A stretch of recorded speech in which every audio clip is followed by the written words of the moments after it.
एक जो मेरी समझ में आया कि कश्मीर के नाम पे जो अंतर्राष्ट्रीय लेवल का जो धंधा चल रहा था, उनके सो सेमिनार, ये भी तो एक धंधे हैं। आईएसआई के पैसे पर लंदन में बैठे हैं लोग, यूनिवर्सिटीज में बैठे हैं, सेमिनार कर रहे हैं। मतलब इससे सेटल लाइफ कोई हो नहीं सकती। 2019 के बाद ये दुकानें बंद हुई हैं, तो यकीनन इन धंधों में जो इकोनॉमिक एस्पेक्ट है वो भी निश्चित तौर पर वो एक पैरेलल इकोनॉमी जो खड़ी भाई रोजगार मिल रहा है। हाँ। पहले तो रोजगार बंद हो गया था, अभी तो रोजगार मिल रहा है। और मजे की बात क्या है, भारत सरकार का एक्शन। जवाहरलाल नेहरू यूनिवर्सिटी उनको लगता था मेरे लिए स्वर्ग है, तुर्की की यूनिवर्सिटियां उनके साथ कोलैबोरेशन करके ड्रामे प्रोपेगेंडा करती थी। जामिया मिलिया यूनिवर्सिटी, उसका कोई भी कैंपस हो, और बहुत सारी देश की यूनिवर्सिटी जो जिनके विषय में ये कहा जाता था ये अलगाववाद का सेंटर है। अब मजे की बात है कि तुर्की उन्हीं यूनिवर्सिटी में बैठा हुआ है, उनका ही कोलैबोरेशन तुर्की के साथ है। लेकिन अच्छा, भारत सरकार की कूटनीति को हम ये कहेंगे कि भारत सरकार ने पहले तो उनके जो पोर्ट्स और सिविल एविएशन का जो सिक्योरिटी थी आज मना कर दिया, भाई हम नहीं दे पाएंगे, सिक्योरिटी रीजन है, हम आपको सिक्योरिटी दे ही नहीं पाएंगे। दूसरा, हमारी यूनिवर्सिटियों ने खड़े होकर तुर्की का बाइकआउट कर दिया, भाई देखो हम तुम्हारे साथ जो भी कोलैबोरेशन है वो सब ब्रेकअप कर रहे हैं। मुझे लगता है कि वो जितना प्रोपेगेंडा कर रहे हैं उससे ज्यादा एक्टिव भारत सरकार है या भारत के लोग। मुझे लगता है कि ये, हालांकि भावना सबकी रहती है, लेकिन भारत के लोगों को आज ये लग रहा है कि मैं क्या कर सकता हूं, what should be my role. मेरा रोल ये हो सकता है कि तुर्की के यूनिवर्सिटी के साथ हम कोलैबोरेशन खत्म कर दें। क्या मेरा रोल ये हो सकता है कि तुर्की के खिलाफ हम प्रदर्शन कर लें? क्या मेरा रोल ये हो सकता है कि तुर्की का सामान भारत में बैन कर दें? आप सोचिए कि भारत में तुर्की से जो इंपोर्ट आता था उसका 80% लोगों ने ऑर्डर कैंसिल कर दिया। 80%। अभी जो 20% रहता है, अंदाजा मेरा यह है कि वो प्रॉफिट लॉस देखने के बाद वो भी लोग कैंसिल करेंगे। भारत के लोगों ने जो एंटी एक्शन लिया है, मुझे लगता है वो गजब का है इस समय, और इसके लिए श्रेय भारत सरकार को जाना चाहिए। कुल 8 बिलियन का ट्रेड है इंडिया और तुर्की के बीच में। एक जो वहाँ का टूरिज्म बहुत ज़बरदस्त है, करीब 5 से 6 लाख इंडियन जाते हैं। निश्चित तौर पे वो मैसेज के लिए ही भले ही सही 2% 3% का भी अगर फर्क पड़े तो एक बड़ा मैसेज भेजा। लेकिन एक जैसे कश्मीर का जिक्र हुआ, भारत सरकार ने बड़े तुरंत उसका जवाब देते हुए कहा कि हाँ, बात अगर होगी तो पीओजे की भी तो कश्मीर का ही इश्यू है। इश्यू निश्चित तौर पर कश्मीर यानी पीओजे के है, उस पर बातचीत होगी।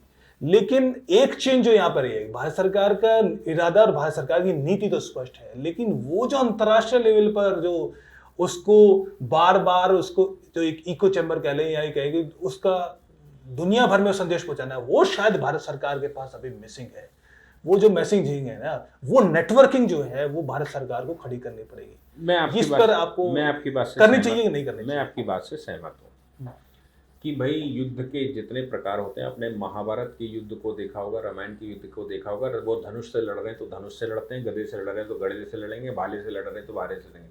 सामने वाला जो हथियार लाएगा वो हथियार हम इस्तेमाल करके उसका वध करेंगे। ये एक तरीका होता है। और मुझे लगता है जो प्रोपेगेंडा वार उनका है, उस प्रोपेगेंडा वार को उसका ही फैक्ट चेक, जैसे पीआईबी ने अपनी साइट शुरू की है और उन्होंने कहा है, अभी रेडियो पे लगातार वो आ रहा है कि अगर आपको कोई भी ऐसा प्रोपेगेंडा सामने आता है तो आप पीआईबी को भेजो, पीआईबी फैक्ट चेक, मतलब अब एक अलग से डिपार्टमेंट बन गया है, फैक्ट चेक करेंगे। मेरा मानना यह है कि भारत ने जितनी बढ़त इस विषय में बना ली है, उसको कहीं ना कहीं वो डैमेज करने के लिए ये सब कुछ चल रहा है।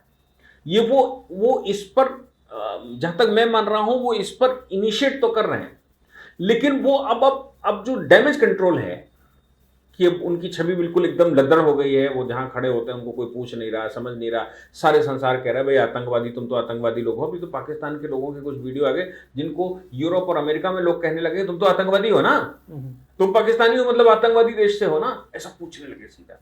तो पाकिस्तान की छवि छोड़ दी, वहां के नागरिकों की भी छवि आतंकवादी की बन गई कि तुम आतंकवादी हो। अब वो आतंकवादी से कैसे अपने आप को बताएं कि नहीं हम तो ये कश्मीर का एक कॉज है, इसलिए ये सेमिनार और ये सब कुछ डैमेज कंट्रोल चल रहा है। और मुझे लगता है कि भारत सरकार अभी जैसे ही ये थोड़ा सा चलेगा तो इसकी जो आउटपुट निकल कर आएंगे इन सेमिनारों के, इन बैठकों के, उसके खिलाफ फिर से उसका क्लैरिफिकेशन है। जैसे यूएनओ में पाकिस्तान हमेशा शुरू करता है, लेकिन खत्म तो हम ही करते हैं। अभी यूएनएससी में भी वही गया, हम तो उसके सदस्य भी नहीं यूएनएससी के इस समय, लेकिन हमारे पक्ष में यूएनएससी के 14 सदस्य बोले। इवन चाइना भी हमारे पक्ष में बोला और भगा दिया पाकिस्तान को उस बैठक से ही, बिना रेजोल्यूशन पास किए, इवन रेजोल्यूशन कंसीडर भी नहीं किया, और सीधा पूछा कि तुम बताओ लश्कर तैयबा और उनका क्या तुम्हारा संबंध है, तुम यहां पर ये लेकर आए हो लश्कर तैयबा या जो दूसरे तुम्हारे यहां चलते हैं उनका क्या है। तो पाकिस्तान के पास कोई जवाब नहीं था। अब पाकिस्तान का जो प्रोपेगेंडा चल रहा था 47 से, वो पूर्ण रूप से एक्सपोज हो गया है। इसमें कोई शक नहीं है कि तुर्की के अंदर बहुत बड़े प्रदर्शन हो रहे हैं इस समय। पिछले 2 दिन में भारत ने जो जिस प्रकार से 3 दिन में एक्टिव हुआ है ना, उसका परिणाम ये निकला, क्योंकि एर्दोगन को बहुत बड़ी संख्या वहां नहीं चाहती। जो इस्तांबुल का उनका जो वो चेयरमैन वो था, मेयर, उसको भी उन्होंने गिरफ्तार करके रखा। वो उनके सामने बहुत बड़ा चैलेंज है। तो वो टर्किश एम्पायर स्टैब्लिश करना तो छोड़ दो, वो अभी खुद को संभाले रखें, ये भी बड़ा बात है। तो उनके अंदर भी इस तरह के प्रोपोगेशन, इस तरह का विरोध भयंकर चल रहा है, वो गिरफ्तारियां कर रहे हैं। दूसरी बात यहां पर जो आ रही है वो ये है कि हमारे एक्शन पर, हमारे ये हो सकता है कि टर्की के लोग अवसर ढूंढ रहे होंगे, भाई इनके खिलाफ हमको मिल जाए।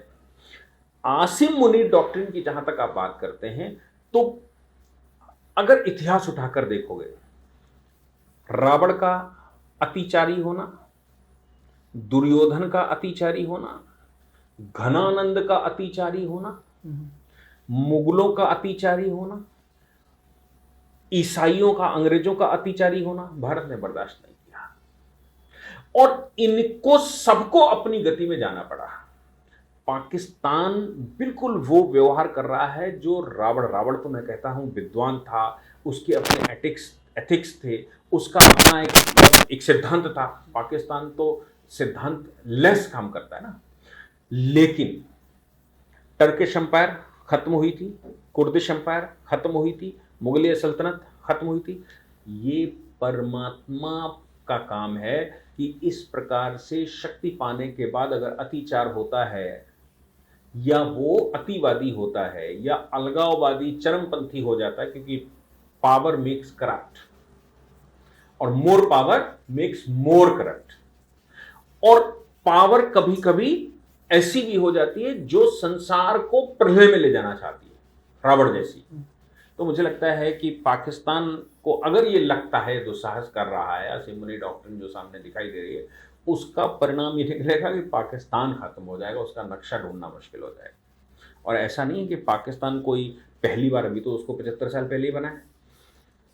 आप मुझे बताइए कि ईसाई जब सिस्टम में आए, उससे पहले भी तो रिलीजन थे संसार में।